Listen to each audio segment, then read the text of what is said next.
Hello दोस्तों, Amazon इतना बड़ा कैसे बना? अगर मैं आपसे पूछूं दुनिया की सबसे बड़ी ऑनलाइन शॉपिंग कंपनी की शुरुआत किस चीज से हुई थी? मोबाइल, लैपटॉप, कपड़े? शायद आपका जवाब यही होगा। सच यह है कि अमेज़न ने शुरुआत सिर्फ किताबें बेचने से शुरू किया था, और उससे भी ज्यादा हैरानी की बात यह है, जब जेफ बेजोस ने यह आइडिया बनाया तो कई लोगों ने कहा ऑनलाइन किताबें यह बिजनेस नहीं चलेगा। आज वही कंपनी दुनिया के प्रभावशाली कंपनियों में गिनती होती है। सवाल यह है कि ये कैसे हुआ। 1994 से उस समय जेफ बेजोस न्यूयॉर्क की एक बड़ी निवेशक कंपनी में डीई शो में वाइस प्रेसिडेंट थे। उनकी नौकरी शानदार थी, बड़ी सैलरी थी, उज्जवल भविष्य था, सब कुछ था। लेकिन एक दिन उसने इंटरनेट पर एक रिपोर्ट पढ़ी। उस रिपोर्ट में लिखा था इंटरनेट का इस्तेमाल हर साल लगभग 2300% की दर से बढ़ रहा था। यही से उसके दिमाग में एक सवाल आया, अगर इंटरनेट इतनी तेजी से बढ़ रहा है तो क्या लोग भविष्य में ऑनलाइन सामान खरीदेंगे? उन्होंने लगभग 20 अलग अलग प्रोडक्ट की सूची बनाई।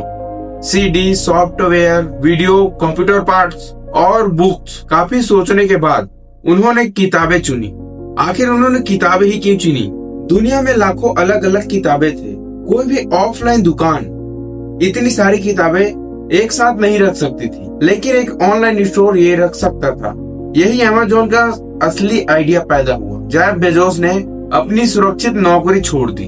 1994 में उन्होंने एक कंपनी की शुरुआत करी, कैडबरा नाम की। लेकिन कुछ ही समय बाद एक वकील ने कैडबरा को कब्र समझ लिया, यानी कि लाश। तब जेफ बेजोस ने नाम बदल दिया। दुनिया के सबसे बड़ी नदी के नाम से उन्होंने अपनी कंपनी का नाम रखा अमेज़न, क्योंकि उसका सपना था दुनिया का सबसे बड़ा बुक स्टोर बनना। उन्हें तब भी नहीं पता था कि एक दिन यह कंपनी बुक स्टोर से आगे बढ़कर एवरीथिंग स्टोर बनने वाला है। लेकिन कंपनी का नाम रखना आसान था, उसे चलाना नहीं। अमेरिका के सेटल शहर में एक छोटे से किराए के घर के गैरेज से काम शुरू किया। वही कंप्यूटर लगाया, कुछ टेबल रखे और कुछ लोगों की छोटी सी टीम। यही गैरेज आगे चलकर दुनिया के सबसे बड़ी कंपनियों में से एक पहली ऑफिस बनी। लेकिन शुरुआत में इतना आसान नहीं था। वेबसाइट बन चुकी थी। अब सवाल था, क्या कोई अब किताब खरीदेगा?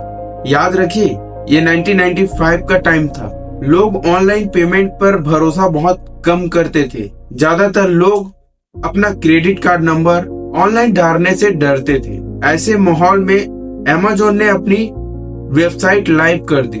पहला दिन कोई बड़ा चमत्कार नहीं हुआ, लेकिन कुछ ही दिनों बाद अमेरिका के अलग अलग राज्यों से ऑर्डर आना चालू हो गया। फिर दूसरे देशों से भी। जेफ बेजोस ने अपने ऑफिस में एक घंटी लगा रखी थी। जब भी कोई नया ऑर्डर आता, पूरा टीम वह घंटी बजती और खुशियां मनाता। लेकिन कुछ ही हफ्तों बाद ऑर्डर इतना बढ़ गया और घंटी हर कुछ मिनट में बजने लगी। आखिरकार उसे एक घंटी हटानी पड़ी, क्योंकि काम करना मुश्किल हो गया था। असली चुनौती तो अब आ रही थी। ऑर्डर आ रहे थे, लेकिन अमेज़न के पास अपना कोई बड़ा गोदाम नहीं था। कई बार ग्राहक पहले ऑर्डर कर लेता और अमेज़न बाद में डिस्ट्रीब्यूटर से किताबें मंगवाता, फिर उसे पैक करके ग्राहक को भेजता। यानी इस कंपनी के लिए हर दिन एक नई परीक्षा था। फिर भी जेफ बेजोस का एक नियम था, कस्टमर पहले, प्रॉफिट बाद में। अगर किसी ग्राहक को समय पर किताब नहीं मिलता तो उस समस्या पर वो खुद ध्यान देते थे। उन्हें पता था, अगर ग्राहक का भरोसा जीत लिया तो पैसा देर से सही, लेकिन जरूर मिलेगी। यही सोच अमेज़न की आने वाला समय में सबसे बड़ी ताकत बनने वाली थी। लेकिन दुनिया की हर बड़ी कंपनी की तरह अमेज़न की कहानी में भी एक मोड़ आया, जहां लोगों ने कहा अब कंपनी खत्म हो जाएगा। और सच कहे तो उस समय ये बात गलत भी नहीं लग रही थी। साल 2000 इंटरनेट की दुनिया में एक ऐसा तूफान आया जिसने हजारों कंपनियों को हमेशा के लिए खत्म कर दिया। इसे इतिहास में .com क्रैश के नाम से जाना जाता है। उस समय इंटरनेट से जुड़ी सारी कंपनियां की शेयर आसमान छू रहे थे। लोग बिना सोचे समझे नई नई इंटरनेट कंपनियों पे पैसा लगाए जा रहे थे। जब निवेशकों को समझ आया कि कंपनियां सिर्फ सपने बेच रही है, तो बाजार अचानक गिर गया। कुछ ही महीनों में हजारों कंपनियां बंद हो चुकी, लाखों लोगों की नौकरियां चली गई थी। अमेज़न भी संकट से नहीं बच पाया। कंपनी की शेयर लगभग 90% से भी ज्यादा गिर चुका था। अखबारों ने लिखना शुरू कर दिया था, अमेज़न अब ज्यादा दिन तक नहीं चलेगा। कुछ विशेषज्ञों ने कहा, ऑनलाइन किताबें बेचकर कोई लाखों डॉलर की, अरबों डॉलर की कंपनी नहीं बना सकता। लेकिन जेफ बेजोस ने हार नहीं मानी। उन्होंने एक ऐसा फैसला लिया जिसने अमेज़न का भविष्य बदला। अगर ग्राहक अमेज़न पर किताबें खरीद सकते हैं, वो लोग दूसरी वेबसाइट पर क्यों जाए? यही से अमेज़न ने किताबें बेचना बंद नहीं किया, बल्कि मार्केट में धीरे धीरे music, CD, DVD, electronics, toy, kitchen products और फिर लगभग हर कैटेगरी का सामान बेचना शुरू कर दिया था। यानी अमेज़न अब सिर्फ बुक स्टोर नहीं रहा, वह एवरीथिंग स्टोर बनने के राह पर था। लेकिन अमेज़न का सबसे बड़ा दाव अभी बाकी था। उन्होंने सिर्फ सामान बेचने का बिजनेस नहीं बनाया, उन्होंने दूसरे दुकानदारों को भी अमेज़न पर अपने सामान बेचने का मौका दिया। यही था मार्केटिंग मॉडल। अब अमेज़न को खुद सारे प्रोडक्ट खरीद कर रखने की जरूरत नहीं थी। हजारों व्यापारी अमेज़न पर अपने प्रोडक्ट बेचने लगे। कस्टमर के पास और ज्यादा विकल्प आया, अमेज़न के पास ज्यादा सामान आया और कंपनी की कमाई भी बढ़ने लगी। यह वो फैसला था जिसने अमेज़न को ऑनलाइन शॉप से पूरे डिजिटल मार्केट में बदल चुका था। लेकिन आपको लगता है कि अमेज़न की सबसे बड़ी सफलता थी, तो आप गलत हैं, क्योंकि अमेज़न की सबसे बड़ी कमाई ऑनलाइन शॉपिंग से नहीं होती, बल्कि एक ऐसे बिजनेस से होती है जिसके बारे में अभी तक ज्यादातर लोग जानते भी नहीं। अगर मैं आपसे पूछूं कि अमेज़न की सबसे ज्यादा कमाई कहां से होती है, तो शायद आपका जवाब ऑनलाइन शॉपिंग ही होगा। अमेज़न का सबसे ताकतवर कमाई का स्रोत उसकी शॉपिंग वेबसाइट नहीं, बल्कि अमेज़न वेब सर्विस है, यानी AWS। अब सवाल आता है, AWS आखिर है क्या? इसे आसान भाषा में समझिए।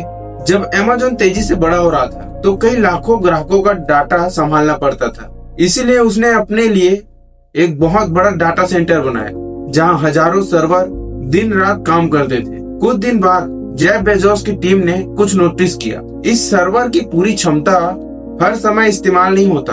तब एक नया विचार आया, अगर हमारे पास इतना बड़ा कंप्यूटर पावर है, तो क्यों ना ये दूसरी कंपनियों को भी किराए पर दिया जाए। यही से 2006 में अमेज़न वेब सर्विस की शुरुआत हुई। अब किसी नई कंपनी को अपना महंगा सर्वर खरीदने की जरूरत नहीं थी। अमेज़न की सर्वर किराए पर लेकर अपनी वेबसाइट या ऐप चला सकती है। धीरे धीरे नेटफ्लिक्स, एयरबग, पिक्सरेस्ट, अडोबी, सैमसंग और दुनिया की लाखों कंपनियां AWS का इस्तेमाल करने लगे। यानी जब आप नेटफ्लिक्स पर कोई मूवी देखते हैं या किसी ऐप का इस्तेमाल करते हैं, तो हो सकता है वह अमेज़न के सर्वर पर ही चल रहा हो।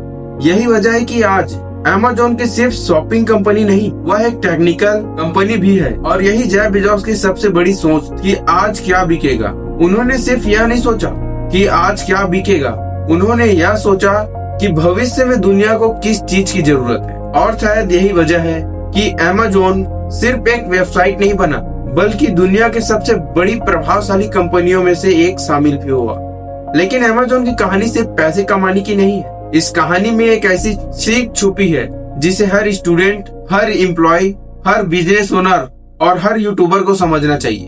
अगर इस पूरी कहानी को एक लाइन में समझना हो, वह लाइन होगा, अमेज़न ने कभी प्रोडक्ट बेचने की कोशिश नहीं की, अमेज़न ने प्रॉब्लम सॉल्व करने की कोशिश की। पहले लोग किताबें ढूंढने से परेशान थे, अमेज़न ने उसे आसान कर दिया। लोगों को घर बैठे शॉपिंग करनी थी, अमेज़न ने उसे भी आसान कर दिया। दूसरी कंपनियों को महंगे सर्वर खरीदने पड़ते थे, अमेज़न ने कहा सर्वर मत खरीदो, हमारे सर्वर इस्तेमाल करो। यही सोच हर बार अमेज़न को अपने कॉम्पिटिटर से आगे ले जाता। लेकिन अमेज़न की सफलता का मतलब ये नहीं कि उन्होंने गलती कभी नहीं की। कंपनी ने कई प्रोडक्ट लॉन्च किए, फेयरफोन, अमेज़न लोकल, अमेज़न डेस्टिनेशन जैसी कई सेवाएं बंद करनी पड़ी। लेकिन जेफ बेजोस का एक ही सिद्धांत था, अगर तुम बड़े एक्सपेरिमेंट करोगे तो बड़ी असफलता भी मिलेगी, लेकिन उसी से बड़ी सफलता भी पैदा होगी। यही वजह है कि अमेज़न असफलता से डर कर नहीं रुका, उसने हर असफलता से कुछ नया सीखा। और शायद यही सोच हर सफल कंपनियों को बाकियों कंपनी से अलग बनाती है। अब अगर आप स्टूडेंट हैं, तो अमेज़न आपको सिखाता है, छोटी शुरुआत करने से मत डरिए। अगर आप नौकरी करते हैं, तो अमेज़न सिखाता है सुरक्षित रास्ता सबसे बड़ा रास्ता नहीं होता। अगर आप बिजनेस करना चाहते हैं तो अमेज़न सिखाता है कस्टमर का भरोसा सबसे बड़ी पूंजी है। और अगर आप यूट्यूब सेक्टर से हैं तो आप अमेज़न की सबसे बड़ी सीख शुरुआत में व्यू नहीं वैल्यू बनाइए। जेफ बेजोस ने पहले दिन से प्रॉफिट के पीछे नहीं भागा, उन्होंने पहले विश्वास बनाया और जब विश्वास बन गया तो बिजनेस अपने आप बढ़ता चला गया। शायद इसीलिए एक कंपनी सिर्फ एक कंपनी नहीं बल्कि बिजनेस स्कूल में पढ़ाए जाने वाला केस स्टडी है। अगर आपने इस वीडियो को यहाँ तक देखा है तो मैं दिल से आपका धन्यवाद करना चाहूंगा, क्योंकि आपने सिर्फ एक कंपनी की कहानी नहीं सुनी बल्कि एक सोच को समझा।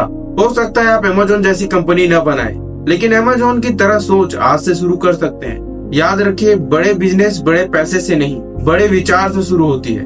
अगर आज की वीडियो में आपने एक भी नई बात सीखी हो तो इसे अपने दोस्तों तक जरूर शेयर कर, जो बिजनेस करना चाहते हैं या यूट्यूबर है या अपने करियर में कुछ बड़ा करना चाहते हैं। मैं हूं हरिशंकर देशलारे। फिल्म मिलेंगे एक ऐसे ही रिसर्च डॉक्यूमेंट्री के साथ, जहां हम किसी भी विषय को सिर्फ जानेंगे नहीं बल्कि उसकी पूरी कहानी समझेंगे। धन्यवाद।